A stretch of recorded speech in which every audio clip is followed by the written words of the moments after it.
This past summer, I was a counselor on an amazing summer program at a camp that I attended for the majority of my life. The program is a leadership training program that tested the entire group on very intense mental, spiritual, and physical levels of all kinds. The first few weeks consisted of hikes and trips that taught the campers lessons on the importance of caring for the group as a whole and the responsibility of living in a community. One of the last weeks of the program was spent on the waters of Algonquin Lakes in Canada, where the campers were tested on probably the most physically and mentally challenging levels they had ever been exposed to in their entire lives.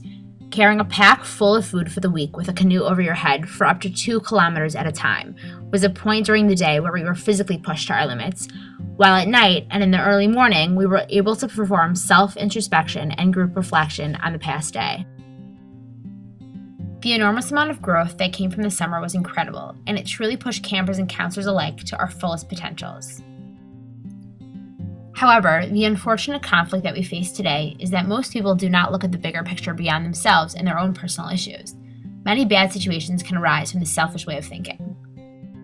This idea allowed the group to come up with a way in which they, as transformed leaders, could extend their hand from their own local circles in order to somehow touch another community. To actually do something for the community at large was an experience not many of them had had.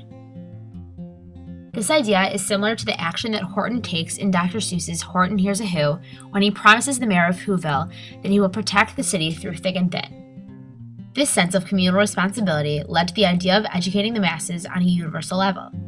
After some research, we learned of the current crisis occurring in the Horn of Africa, where there is a lack of any kind of pure water source.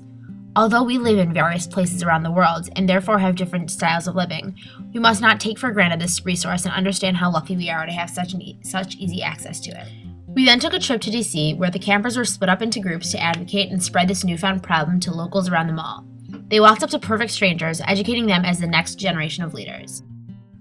They made it their responsibility to educate themselves and inform others of the problems occurring and how they can make a change towards peace and justice. This huge transformation that they made as a group truly served as a source of inspiration for myself and for my fellow staff members.